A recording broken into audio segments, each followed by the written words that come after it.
le déclencheur principal de la puissance de Dieu. Jésus était puissant. La Bible dit qu'il était puissant en œuvre, en parole. Jésus était puissant. C'est vrai ou c'est faux? Il est même tout puissant. Et il a manifesté la puissance de Dieu, pas pour épater la galerie, mais pour nous secourir. Amen. Pour nous sauver, pour nous délivrer. Mais cette puissance, elle a un déclencheur. Et quel est ce déclencheur principal de la puissance de Dieu, de la manifestation de la puissance de Dieu? L'amour, la compassion. On l'a vu ensemble. La compassion de Dieu, la puissance de Dieu n'est pas détachée de sa compassion. Et nous devons aussi, nous, comprendre, ne pas rechercher la puissance en dehors de la compassion. Parce que dans la pensée de Dieu, dans le cœur de Dieu, la puissance naît de sa compassion. La puissance, en fait, c'est un acte de compassion. Vous voyez ? C'est un acte de compassion. Quand, naturellement, ça n'est pas possible de pouvoir agir, bénir, alors Dieu manifeste sa puissance pour venir à notre secours, pour secourir l'homme. Et Dieu est tout puissant et il concentre toute sa puissance comme un faisceau au service de sa compassion. Quand la compassion de Dieu, de Jésus est activée, alors il dirige sa compassion par rapport à un besoin et rien ne peut l'empêcher. Rien. Ni dans les choses d'en haut, ni dans les choses d'en bas, ni dans les choses du milieu de la terre. Rien, personne, aucun homme, aucun démon, personne, aucune circonstance ne peut empêcher Jésus de manifester sa compassion avec puissance pour secourir. Amen. Parce qu'une compassion sans puissance, c'est bien déjà, mais c'est très limité. Vous voyez ? On a parlé de celui qu'on appelle le bon samaritain, qui, vous savez, passe le long du chemin, il fait son chemin, il se promène, lui on ne sait pas, voilà. Et lui, quand il va voir cet homme à demi-mort, sur le bas-côté, il va s'arrêter. Les autres, qui étaient des religieux, ont passé leur chemin. Et on avait vu qu'on n'a pas à leur jeter la pierre, parce que combien de fois nous passons notre chemin, sous une forme ou sous une autre, si nous sommes honnêtes. Pas parce qu'on est forcément des méchantes personnes ou qu'on est indifférent, mais que parfois c'est le cas, mais pas toujours. Parfois on ne sait pas. On est dépassé. On n'a pas la solution, donc on passe notre chemin. Et certainement ces religieux-là qui montrent que la religion ne peut pas secourir, elle est extrêmement limitée face aux besoins des êtres humains à tous les niveaux. Elle est très limitée. Mais celui qu'on appelle le bon samaritain, lui va s'arrêter. Et sa compassion va l'amener à l'action. La compassion de Dieu l'amènera toujours à l'action. La pitié n'amène à rien. Pas parce que tu as des entrailles, ça te remue à l'intérieur quand tu vois à la télé tel jour, oh ça me fait du mal, ça c'est de la sensiblerie. La compassion, selon Dieu, amènera toujours à l'action. S'il y a de la compassion mais il n'y a pas d'action, c'est pas de la compassion. Ça te dérange, ça te fait mal, mais c'est toi que ça dérange. C'est toi que ça dérange. La compassion, elle te pousse à l'action pour secourir. Vous voyez ? C'est aussi pour ça que Dieu a tant aimé le monde. Il n'a pas juste eu pitié pour ce monde, et ce monde pitoyable dans lequel nous sommes, et pour beaucoup d'entre nous dans lequel nous étions, est un monde pitoyable. Mais il n'a pas eu simplement de la pitié, encore moins du dégoût. Mais sa compassion l'a poussé à agir. Tellement il était rempli de compassion. Dieu a tant aimé le monde, tellement. Et la compassion te pousse à passer à des actions, à trouver des stratégies, à rechercher pour secourir. Et dans son intelligence, Dieu qui est omniscient a conçu un corps à son fils Jésus qui était un avec lui dans le ventre de Marie. Puisqu'il fallait pour sauver des hommes qu'un homme juste meure pour des coupables. Et comme il n'y en avait aucun, et que le sacrifice innocent d'animaux ne suffisait pas pour changer le cœur, malgré la multitude de sacrifices d'animaux innocents, le cœur n'était pas changé. Et qu'il n'y avait pas un seul homme juste. Alors Dieu a formé un corps à son Fils Jésus, qui est Dieu de toute éternité, afin qu'il mène une vie comme la nôtre, tenté comme nous en toutes choses, mais lui n'a jamais commis de péché. Alors qu'il était exposé comme nous aux mêmes tentations. La Bible dit qu'il a été tenté comme nous en toutes choses. Parfois on entend des réflexions, oui mais lui c'est Jésus. Oui, alors? Et alors?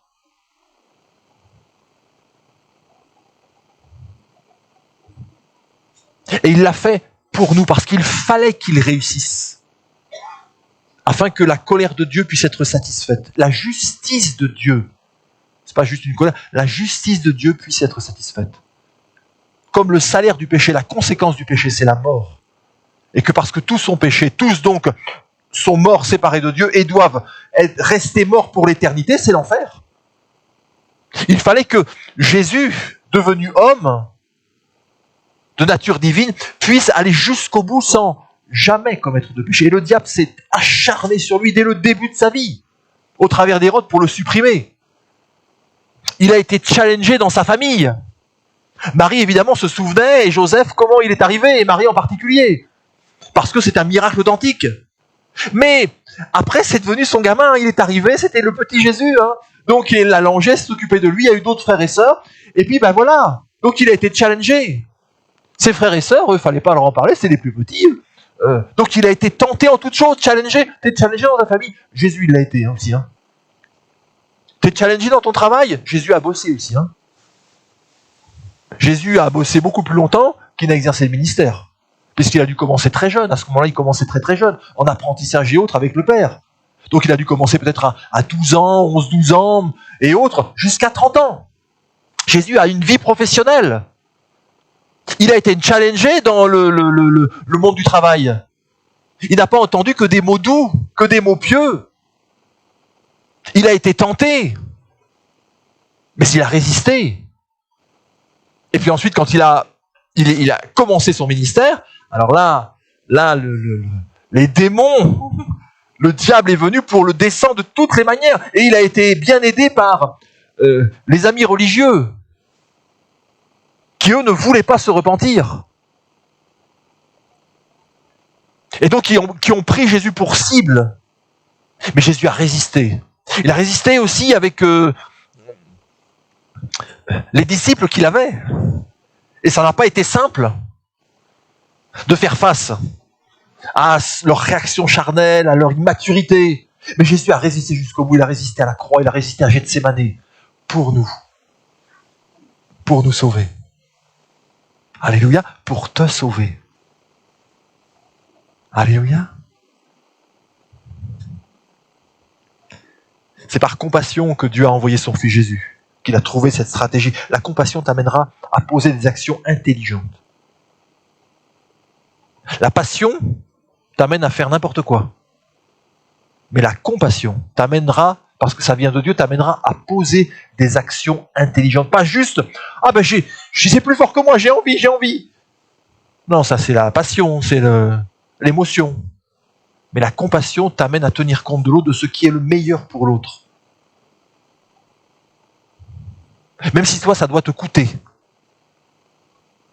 La compassion, c'est plus toi qui es au centre. C'est le besoin de l'autre. Et Dieu va te donner l'intelligence. Et les moyens aussi. Et les moyens. Jésus a agi aussi. Par amour pour le Père, et par compassion pour nous. C'est ça qui lui a permis de durer. Et c'est ça qui nous permettra de persévérer, de durer, de durer. Déclencheur principal de la puissance, de la manifestation de la puissance de Dieu et de Christ sont ses compassions. Ses compassions.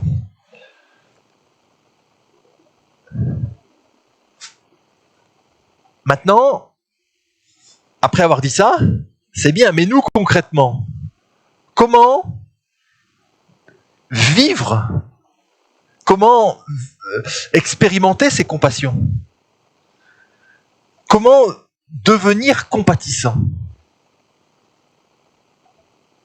Et devenant compatissant, devenir puissant. Avec un impact de secours, un impact d'influence selon Dieu.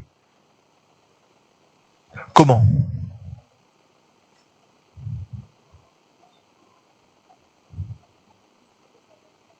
C'est quand même un beau challenge, ça. Et je vous propose qu'on puisse, puisque les compassions ne sont pas en nous, ne sont pas en nous,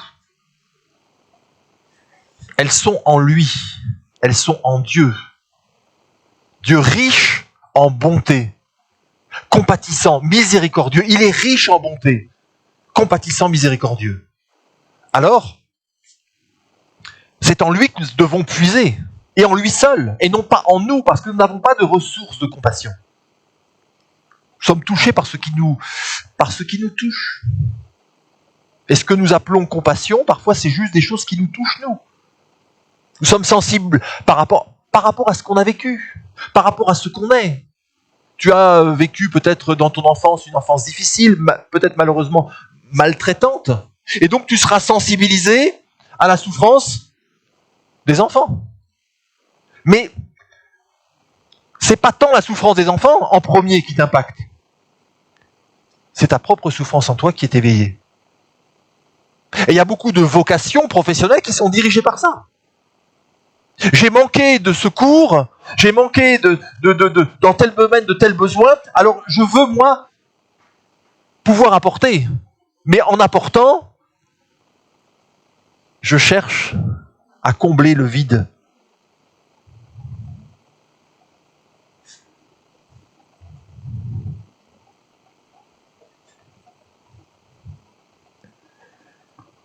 Donc les compassions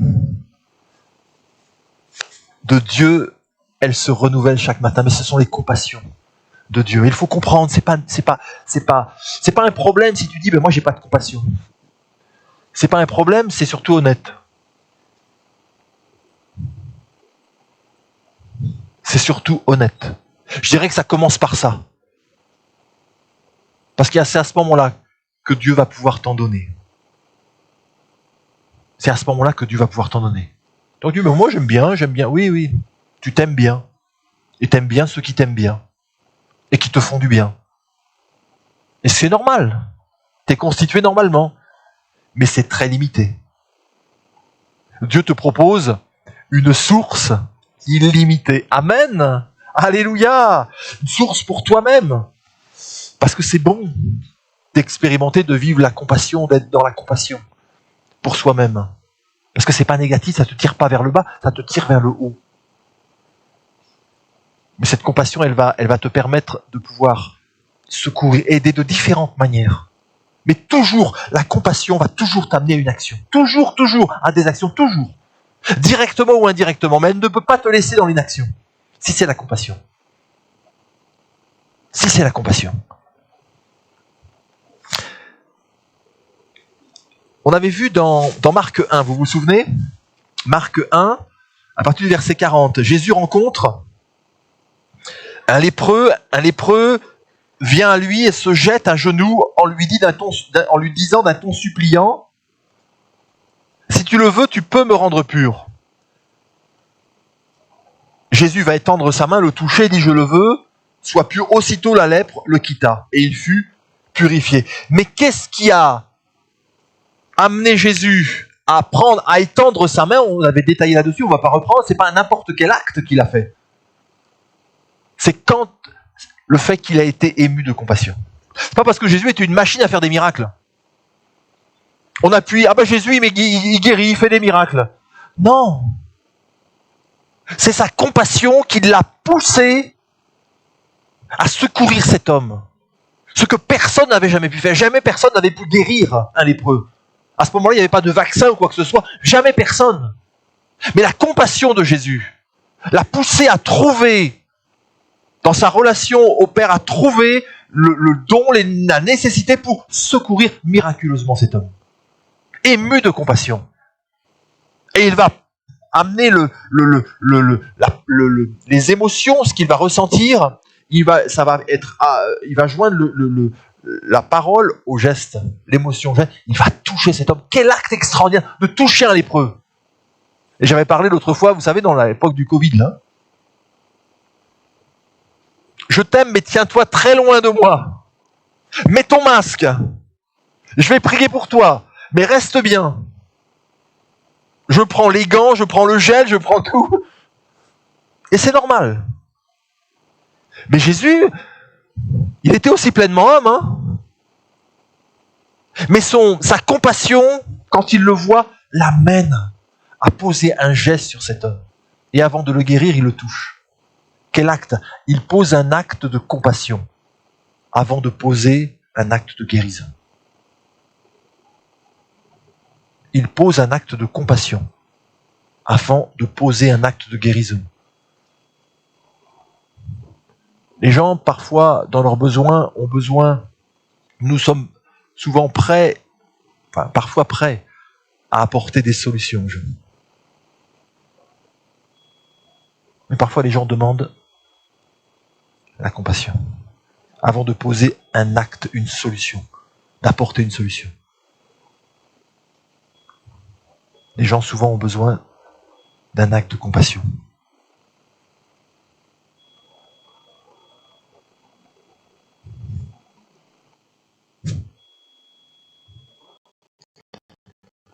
Parce qu'on peut faire les choses de manière professionnelle. Et ce ne sera pas forcément mauvais. On peut apporter des solutions aux gens, Mais l'être humain a besoin de compassion. Parce que la compassion vient de Dieu.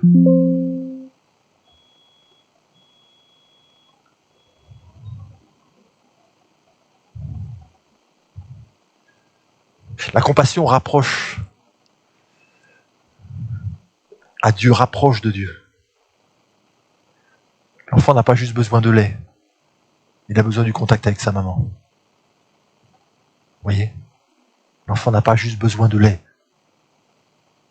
Il a besoin du contact de sa maman. Les gens n'ont pas besoin que de solutions. Ils ont aussi besoin de compassion et d'actes, de gestes de compassion. Et ça, c'est nous chrétiens qui pouvons apporter ça de manière particulière. Parce que nous sommes en contact avec Dieu et nous sommes appelés à apporter ça. La façon, c'est de manière tellement variée. Mais quoi qu'il en soit, la compassion va s'exprimer. Et nous sommes appelés à la laisser passer.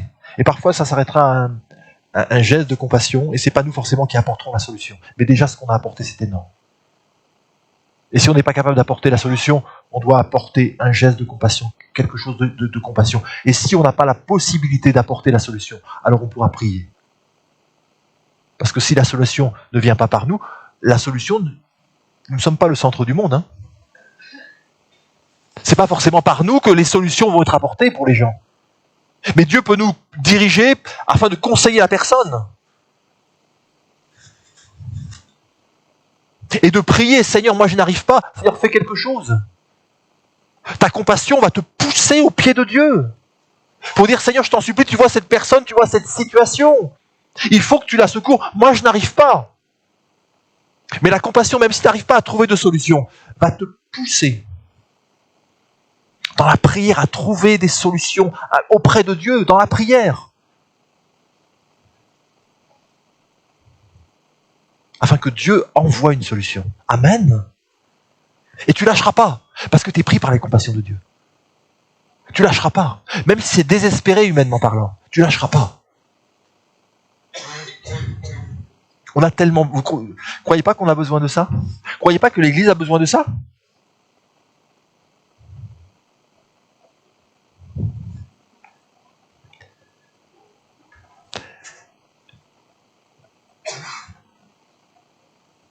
Mais qu'est-ce qui s'est passé? Pourquoi Jésus a-t-il pu, comme ça, manifester cet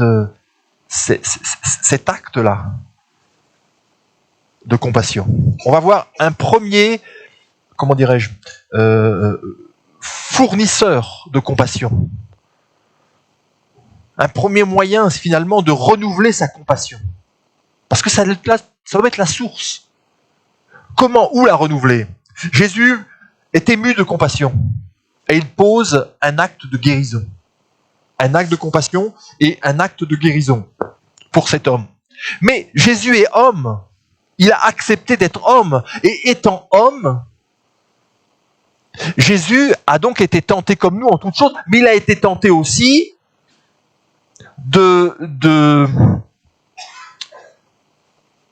d'être énervé.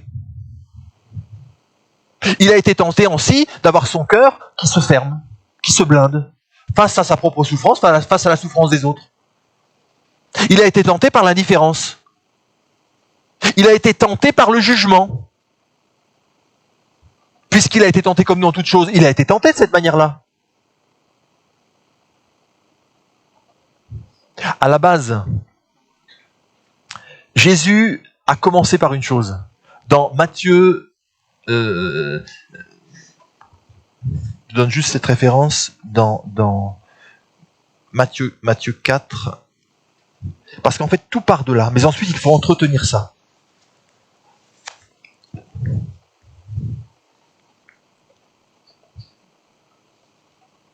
Non, on va le voir, excusez-moi, dans Luc.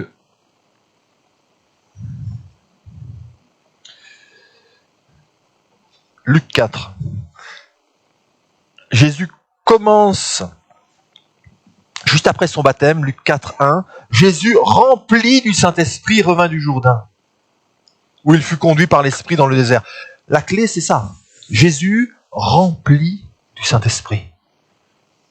Rempli. Jésus commence sa vie publique pour nous, on va dire la vie chrétienne, remplie du Saint-Esprit. Donc là, il y a le plein. T'as ton permis, t'as la voiture, on te met le plein. Ça y est. Mais à un moment donné, qu'est-ce qu'il faudra faire? Et voilà, on te met le plein, les parents mettent le plein, c'est bien, tu peux y aller, mais maintenant, il faudra que tu le remplisses. Vous voyez? Et on ne peut pas s'appuyer sur le plein, voilà, éternellement. Ou dire, je garde mon plein. J'ai ma voiture, je suis plein. Et c'est ça parfois l'Église, les chrétiens. Je suis plein. Oui, mais tu roules pas. Tu témoignes pas. Tu n'obéis pas. Tu ne sers pas. Je suis plein. Et le dimanche, alléluia, gloire à Dieu, je suis plein. Oui, mais d'accord, mais... Et aussitôt après, tu conserves ton... Tu libères un tout petit peu, et puis après, toute la semaine, tu conserves ton plein. Tu mets la voiture au garage. Elle peut être bien reluisante, c'est marqué chrétien, rempli du Saint-Esprit. Mais elle transporte personne, cette voiture. Et puis le risque, c'est qu'à force de rester même avec le plein, c'est que cette voiture, parce qu'elle n'est pas utilisée, elle va devenir hors service. Elle va s'user, une voiture s'use plus sans être utilisée qu'en étant utilisée. Un chrétien qui ne vit pas la vie chrétienne, qui ne se laisse pas comme Jésus rempli du Saint-Esprit, il fut conduit par l'Esprit. Une voiture, ça sert à conduire, à avancer. Si tu la laisses dans le garage. Jésus rempli du Saint-Esprit fut conduit par l'Esprit. Là où l'Esprit va le conduire, il va le conduire dans le désert, il va le conduire où il veut.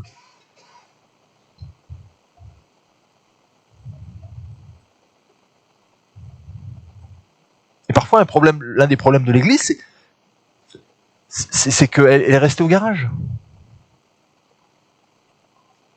Elle raconte, elle dit, oh oui, voilà comment j'ai eu le permis, voilà, j'ai fait des exploits, t'as vu ma belle voiture, t'as vu ceci. Ouais, d'accord, ça fait combien d'années? Mais depuis ton engagement, depuis que t'es converti, qu'est-ce qui se passe?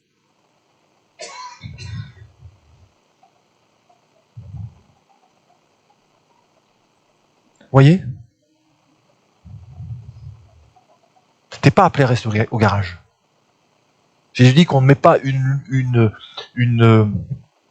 lumière, on la met pas sous un boisseau.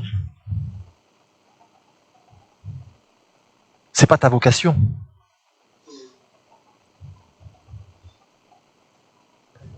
Mais donc, en roulant, en avançant, en servant, en témoignant, en essayant de vivre sa foi, ça va consommer, non pas de l'essence, mais ça va consommer, entre guillemets, comprenez bien l'image, mais ça va consommer de l'esprit quelque part. Il va falloir être renouvelé, parce que le monde va te pomper. La lutte entre la chair et l'esprit va te pomper de l'énergie. Le diable va te pomper de l'énergie. Les activités de ce monde vont te pomper de l'énergie. Et tu vas avoir besoin pour continuer de vivre en Dieu et vivre la vie de Dieu qui s'exprime et qui a comme moteur finalement la compassion. Dans l'esprit de Dieu, il y a la compassion de Dieu. Et là où l'esprit veut te conduire, parce que tu es rempli, c'est pour manifester la compassion de Dieu. En posant des actes naturels qui seront appropriés, que ce soit des actes professionnels ou autres, et parfois des actes surnaturels, parce qu'il y aura besoin d'un secours surnaturel. Et Dieu veut t'utiliser si tu es rempli du Saint-Esprit.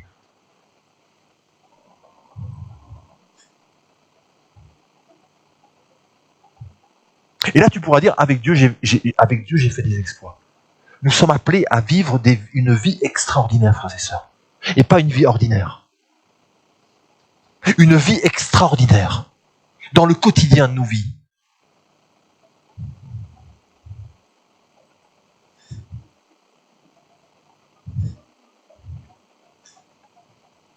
L'exploit doit devenir quelque chose de naturel. C'est ça la normalité.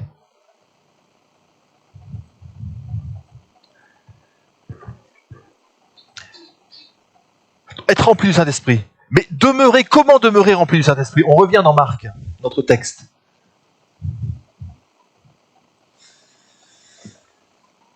Marc 1. On va lire un petit peu plus haut. Verset 35. Vers le matin, pendant qu'il faisait encore très sombre, il se leva et sortit pour aller se promener. Il se leva et sortit pour aller dans un lieu désert où il pria. Vous avez vu le lien? Jésus, on entend parfois ces réflexions dire « Moi je bosse ». Non mais il n'y a pas que toi qui bosse. Hein. Et parenthèse, il n'y a pas que ceux qui vont au boulot qui bossent. Il y a beaucoup de mamans qui restent à la maison et qui bossent plus que ceux qui vont au boulot. Donc c'est pas parce que tu vas au boulot que tu bosses. Tu bosses, oui. Mais il y en a qui bossent aussi à la maison. Et Jésus, il bossait. Il avait bossé avant, il commençait juste son ministère, il avait une vie de boulot, et sa vie de ministère va être encore plus chargée qu'avant. Pour autant, il prend le temps de se lever quand il fait encore sombre. Parce qu'il a toute une journée derrière. Il prie pas, prend pas son temps, il dit pas je vais prier pendant mon temps de travail. Non, non, il bosse. Mais par contre, il prend du temps à part, sur ses loisirs, sur ceci, sur son sommeil. Il organise sa vie pour avoir une vie de communion avec Dieu. Parce qu'il sait qu'il aura besoin de la compassion de Dieu pour manifester la puissance de Dieu. Et donc il fait des réserves. Non pas des réserves de puissance, mais des réserves de communion, afin de vivre la compassion de Dieu. Et de pouvoir libérer, si besoin, la compassion de Dieu par la puissance de Dieu.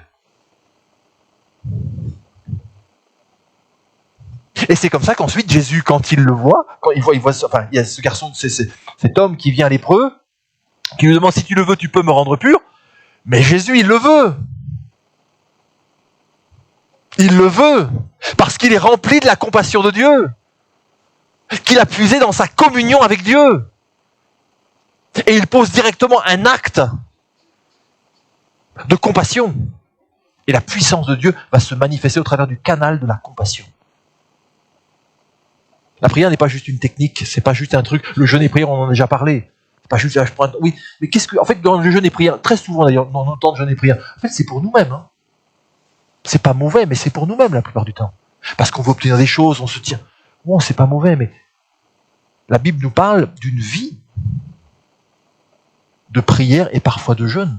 Mais pas simplement pour obtenir des solutions, mais pour se rapprocher du cœur du Père, afin d'avoir ses compassions et de voir les choses au travers des yeux de Dieu. On n'arrache pas les bénédictions à Dieu. On ne les arrache pas. Pas plus que par des actes spirituels, comme si on allait mériter. Dieu est un Dieu de grâce. Il donne parfois quand nous n'avons même pas demandé. Mais ces moyens comme la prière et le jeûne sont des moyens de nous approcher plus près de lui.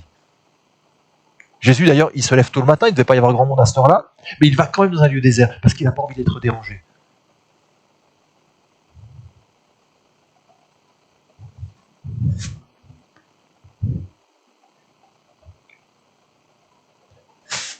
En fait, il fait la réserve. Il fait la réserve. Et sa réserve, il l'a fait au contact avec le cœur de Dieu. Quelqu'un qui vous dit qu'il prie beaucoup, déjà ça pose un peu problème, parce que ça reste notre vie intime avec Dieu, donc les étalages...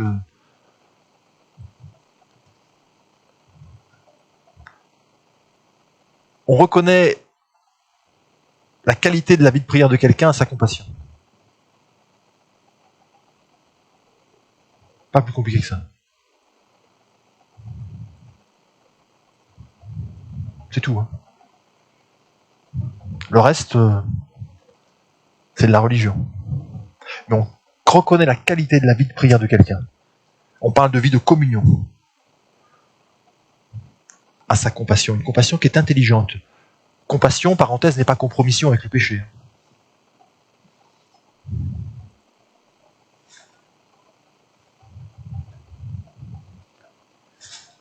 Et c'est pour ça que parfois nous avons pu avoir passé des temps de prière. Nous avons une vie de prière. Mais notre cœur, parfois, n'est pas un cœur du tout compatissant. Et on peut ressortir de temps de prière, mais avec le même esprit de jugement, d'indifférence, de manque de compassion.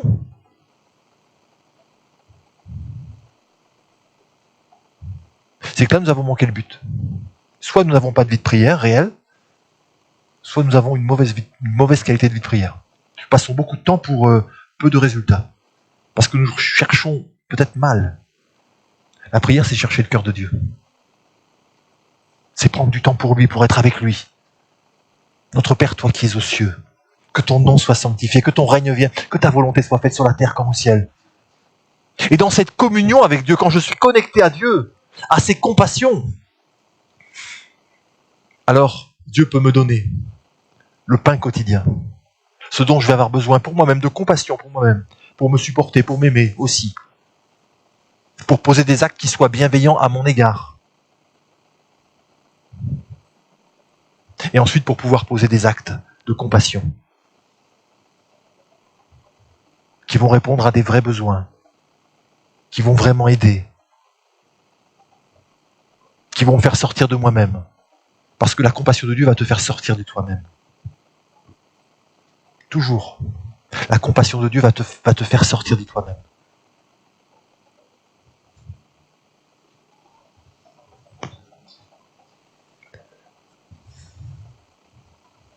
La prière, j'ai marqué, non seulement une source, la prière, non seulement une source de sa puissance, mais une source de sa compassion. Et prier pas simplement pour trouver des solutions et la puissance, mais prier d'abord pour être en contact avec sa compassion, avec son cœur. Et de son cœur, compatissant, jaillit la puissance.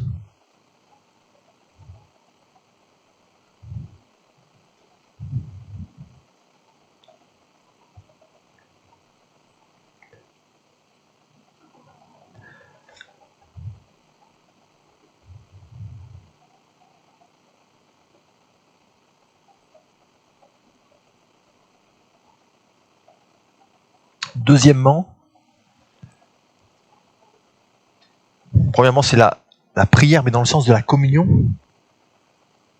qui va être renouvelée, qui va nous permettre de nous renouveler et d'entretenir cette vie, faire le plein du Saint-Esprit, parce que les compassions ne se trouvent pas en nous. Et en méditant ce passage, parfois on est découragé par rapport à nous-mêmes, on est déçu, tu vois, on est là. Mais en fait, il n'y a pas... Frères et sœurs, il faut qu'une bonne fois pour toutes, on arrête d'être déçus de nous-mêmes. Parce qu'il n'y a rien de bon qui peut sortir de nous-mêmes. Il faut arrêter d'être déçus par nous-mêmes. Parfois, bien des dépressions, des problèmes viennent du fait qu'on s'est déçu, on est déçu de nous-mêmes. Ou on est déçu des autres. Mais il n'y a rien à attendre de l'homme. Malheur à l'homme qui se confie en l'homme, qui prend pour appui la chair. Sa propre chair ou la chair des autres. Nous ne valons pas cher. Peu cher. Quand on a compris ça, alors quand on n'est pas bien, quand on se rate, ça veut dire qu'on manque de Dieu tout simplement. Pas la peur, je suis nul, c'est ceci, puis les gens ils sont méchants. Il faut arrêter avec ça si on veut grandir. Il faut aller à la source. Si mon frère, si ma sœur agit comme ça, s'il y a des problèmes, c'est qu'il manque de connexion avec Dieu. C'est-à-dire je te prie pour lui afin que tu le reconnectes. Si moi-même j'ai du mal à supporter, je me comporte pas bien, j'ai des mauvais sentiments, Seigneur, j'ai besoin d'aller à la source. Je vais arrêter de me culpabiliser, je vais venir à la source. Afin que tu me remplisses de toi, que tu me changes. Seigneur, j'ai besoin d'être changé. J'ai besoin de luminothérapie divine. Alléluia. J'ai pas de lumière en moi, j'ai besoin de ta lumière, Seigneur. Viens irradier mon cœur, afin que ça transparaisse. Et quand c'est comme ça, il n'y a pas de gloire à nous-mêmes. J'ai un témoignage qui me vient en tête. Je me souviens c'est un témoignage qui m'a marqué. Je me souviens d'une chrétienne dans une église où j'ai servi. Une femme, on l'a vu se convertir, et se convertir, elle n'était pas toute jeune. Elle avait des enfants qui étaient encore en bas âge. Et voilà, elle avait un mari qui était alcoolique, avec tout ce que ça sous-entend derrière. Vous voyez ? Mais elle était là, à l'église, toujours rayonnante. Elle n'était pas si toute jeune, elle n'avait pas une vingtaine d'années. Elle avait à cœur, elle dit, il manquait, il n'y avait personne au piano. Elle a dit, elle avait à cœur. Donc elle a dit, moi je vais m'y mettre. Elle n'avait pas de formation musicale, elle s'y est mise. Et elle a commencé, on a vu ses progrès, elle a persévéré, parce qu'elle voulait bénir l'église. Elle voulait bénir l'église, et elle a béni l'église. Elle bénissait de tellement de manières. Elle souriait, elle était rayonnante, et quand on savait sa vie, il faut préparer, vous avez 2 gamins, il faut préparer, vous avez un mari qui... parfois il vaut mieux un mari absent que... Vous voyez, quand vous avez un bonhomme comme ça, c'est dramatique, mais toujours rayonnante, encourageante, etc. Elle était là, formidable. Et puis, moi, c'était une ville assez loin, j'étais plus dans cette église-là, et je l'ai revue des années après à un mariage. Et je lui demande comment ça va. Je la voyais, elle était un peu, elle faisait un peu, mais bon, les années ont passé, et je lui dis comment ça va. Elle me dit ça commence à aller mieux. Je dis ah bon, mais elle parlait jamais comme ça. Elle, ça allait toujours bien, elle te remontait le moral, elle était là, elle avait des sourires à donner à tout le monde, des encouragements, Elle me dit, ça commence, mais j'ai dit, mais qu'est-ce qui s'est passé? Ben, elle me dit, il s'est passé que, en fait, et ça m'a marqué, elle m'a dit, j'ai cru que c'était ma nature d'être toujours enjouée, toujours compatissante, d'aimer les gens, de servir. J'ai cru que c'était ma nature à moi, que c'était moi. Et je me suis pas rendu compte. Au fur et à mesure, elle a pris un peu de distance vis-à-vis du Seigneur. Elle a continué de venir à lui, mais elle a pris un peu de distance dans sa communion avec Dieu. Et à un moment donné, elle a découvert sa propre nature. Et d'un coup, elle a vu le manque de patience, l'esprit de jugement, forme d'égoïsme. Vous voyez, elle était plus trop intéressée à rester à la communion fraternelle. Les autres l'intéressaient moins. L'église l'intéressait moins. Et là, elle a eu peur. Elle a dit, c'est pas possible. Mais qu'est-ce qui se passe? Et le Seigneur lui a montré que cette nature qu'elle avait, qui était une nature fantastique, elle bénissait les autres. Elle était bénie, elle bénissait les autres, elle était rayonnante. C'était dû au fait qu'elle était dans sa présence. C'était la nature de Christ en elle. Mais à partir du moment où elle prenait de la distance avec cette nature, alors cette lumière s'est éteinte au fur et à mesure. Vous voyez ? Elle a simplement pris conscience de ce qu'elle était sans Christ. Sans Christ, nous ne sommes rien, frères et sœurs. Sans Christ, nous sommes un vase vide. Il peut y avoir marqué chrétien, avec toutes sortes d'expériences, et parfois apporter des solutions, miraculeuses ou pas, faire des œuvres, toutes sortes de choses. Mais nous sommes un vase vide. Vide de Dieu, vide de Christ, vide de sa lumière.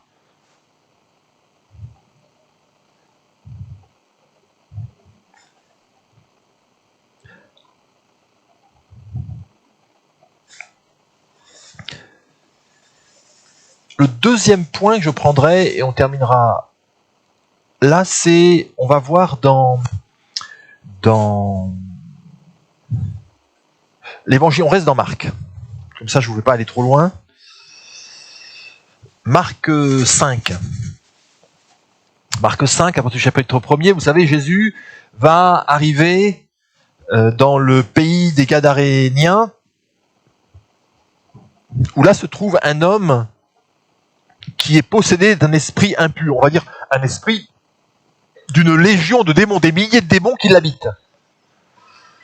Et cet homme on l'a mis là, dans un endroit particulier, il vit dans des sépulcres, personne ne peut plus le lier, même avec une chaîne, il a une puissance telle que les chaînes le brisent, donc on le met là dans un endroit comme ça, il vit dans les sépulcres.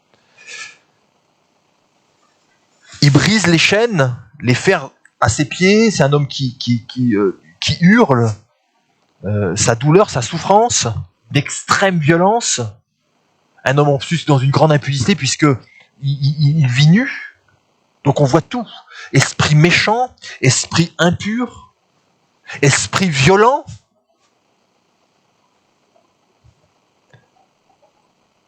En fait, c'est vraiment quelqu'un vis-à-vis de qui tu n'as pas envie de t'approcher, pour plusieurs raisons.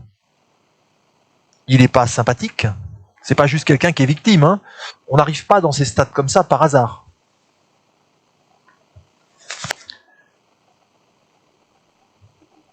Et puis en plus, il est antipathique et dangereux. Et personne n'a envie de s'approcher. Mais Jésus va venir, il va même prendre la barque pour aller justement là. Il fallait être profondément compatissant pour ça. Vous savez, pour venir en aide aux personnes qui sont dans des états dans des liens d'impureté, dans des liens d'impudicité, pour aider des personnes qui sont dans la prostitution, qui vendent leur corps,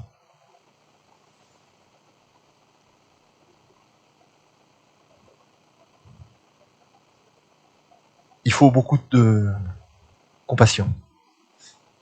Parce qu'on peut apporter éventuellement des solutions, mais avec un esprit de jugement ou d'indifférence. Il faut beaucoup de compassion. Pour chercher à aider des personnes qui sont dans des liens ténébreux, dans les liens du diable, de démons, il faut beaucoup de compassion. Beaucoup de compassion. Parce que si ces personnes posent des actes dangereux, méchants, parfois impudiques, les premières victimes, ce sont elles-mêmes. Les personnes qui sont liées par des démons, possédées par des démons, sont les premières personnes qui sont victimes des démons. Elles sont utilisées par les démons, mais ce sont les premières personnes qui sont agressées et victimes. Même si parfois, dans certains cas, elles l'ont voulu ou elles le veulent encore. Et il faut beaucoup de compassion. Une compassion qui va amener à poser des actes de puissance. Parce que là, il ne faut pas simplement un sentiment d'émotion, mais il va falloir une compassion pleine de puissance pour amener une délivrance. Et Jésus va venir là où personne ne veut aller, là où personne n'a été. Parce qu'il n'y a pas de solution pour un homme aussi violent, aussi impudique, aussi méchant. Il n'y a pas de solution. Et Jésus va venir. Et pourquoi Jésus va venir? On le voit un petit peu plus haut, chapitre 4. À partir du verset 35. Ce même jour, sur le soir, Jésus leur dit « Passons sur l'autre bord ». Après avoir renvoyé la foule, ils l'emmenèrent dans la barque où il se trouvait. Il y avait aussi d'autres barques avec lui. Il s'éleva un tourbillon et les flots se jetaient dans la barque, au point qu'elle se remplissait déjà. Et lui, qu'est-ce qu'il faisait? Il dormait. Il dormait à la poupe sur un coussin. Ils vont le réveiller et lui dire « Ne t'inquiètes-tu pas, maître, de ce que nous périssons ?» S'étant réveillé, il menaça le vent et dit à la mer « Silence, tais-toi ». Et le vent cessa, il y eut un grand calme. Jésus leur dit « Pourquoi avez-vous peur, si peur? Comment n'avez-vous point de foi ?» Ils furent saisis d'une grande frayeur et ils se dirent les uns aux autres « Quel est donc celui-ci à qui obéissent même le vent et la mer ?» Avant d'intervenir pour cet homme et de poser un acte de compassion puissante, Jésus va dormir.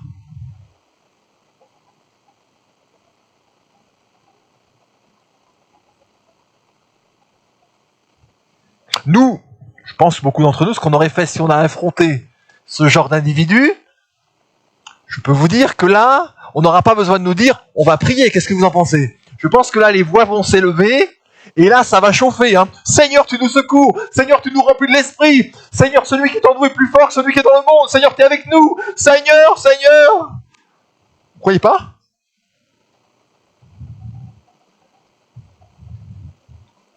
Lui, il dort. Parfois, pour être honnête, et moi je me mets dedans, parfois ce qu'on appelle, dans certaines situations, un zèle, vous voyez, pour la prière, pour Dieu, est simplement parfois l'expression d'une grande incrédulité, d'une grande peur. Alors plutôt que de l'exprimer autrement et se mettre à crier ou de fuir, alors on dit Seigneur, Seigneur, Seigneur. Et on dit, oh, il est bouillant, elle est bouillante. Hein. Non, simplement il a peur, elle a peur. Il est inquiet. Jésus manifeste la paix. Recherchez la paix. Le renouvellement ne se fait pas dans l'hyperactivité. Vous voyez, dans l'agitation. Ni même forcément dans les prières qui vont être frénétiques. Mais dans le repos. Rentrer dans le repos de Dieu. Le repos va t'amener t'amène à faire confiance en fait. C'est un acte de foi. Jésus dort à ce moment-là. Alors qu'il y a une plaine, il dort tellement, il y a l'eau qui remplit la barque, il dort tellement qu'il ne s'en rend même pas compte. Pourquoi? Parce qu'il est dans le repos de Dieu. Parce que pour lui c'est tellement important. Préparer son cœur, être renouvelé dans la vie de Dieu, dans les compassions de Dieu, c'est se reposer en Dieu. Apprendre à se reposer en Dieu. Lui faire confiance, parce qu'il est dit dans le psaume 127, verset 2-3, qu'il en donne autant à ses bien-aimés pendant qu'ils dorment. Enfin, vous levez-vous matin, vous couchez-vous tard. Mangez-vous le pain de douleur. Il en donne autant à ses bien-aimés pendant qu'ils dorment. Et parfois, nous arrivons face à des situations qui nous dépassent, compliquées, mais nous avons le cœur agité. Et nous ne pouvons pas poser, nous n'avons pas la compassion. Et nous ne pouvons pas être un canal de la puissance de Dieu parce que nous sommes dans l'agitation, dans le tourment. Prends du temps de repos avec Dieu. Repose-toi en Dieu. Repose-toi en lui. Prends du temps à part.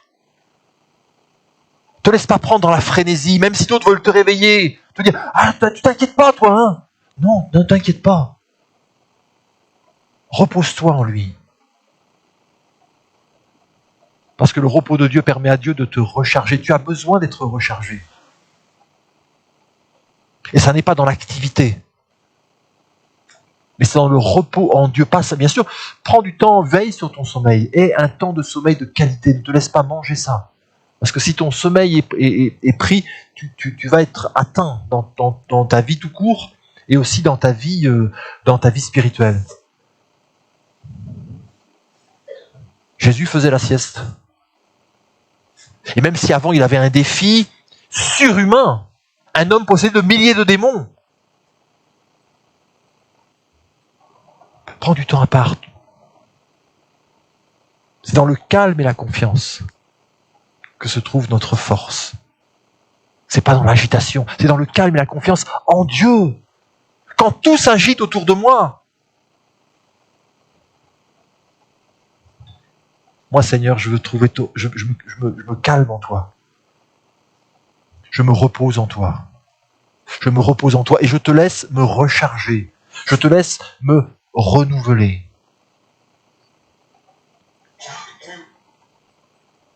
Amen. On prie le Seigneur. Alléluia, Seigneur Jésus.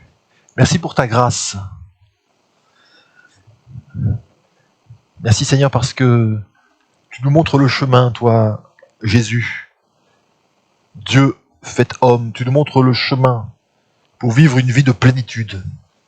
Pas simplement une vie de plénitude de miracles et de solutions à apporter, mais une vie de plénitude, de compassion. Vive dans ton amour.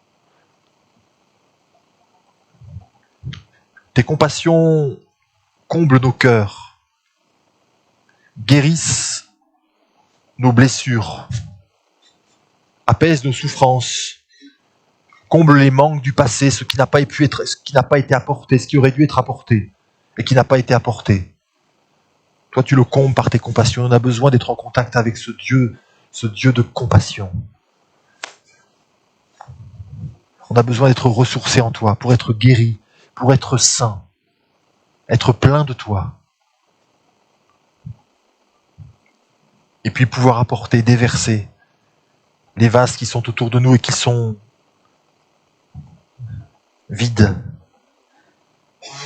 désespérés, parfois remplis de boue, cassés. Vous vous souvenir aussi que toi, Jésus, avant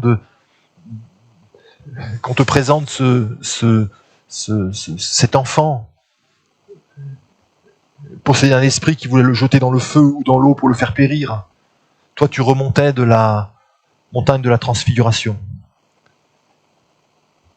avec 3 de tes disciples. Tu étais sur la montagne de prière. Et là, tu étais transfiguré. Transfiguré extérieurement, mais transfiguré aussi intérieurement. Renouvelé dans les compassions de Dieu.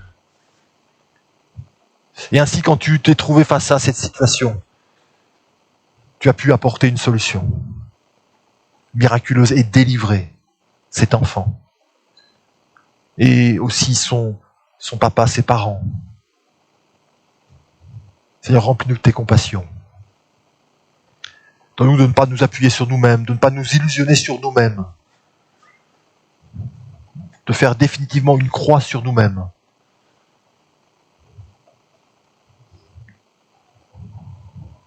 Afin de te voir en gloire et de puiser notre force, cette force de compassion en toi, d'être renouvelé dans tes compassions. Compassion qui pardonne, compassion qui aime, compassion qui fait confiance malgré tout, compassion qui se donne, compassion intelligente, compassion surnaturelle pour secourir de manière extraordinaire, compassion qui répond aux besoins des gens, mais compassion qui pose aussi des actes de compassion, pas simplement des solutions.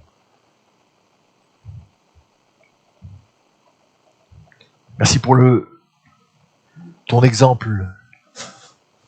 Tu te levais tôt le matin pour te recharger, pour faire la recharge dans la communion avec ton Père, avec l'Esprit. Être rechargé dans les compassions de Dieu pour pouvoir les exprimer.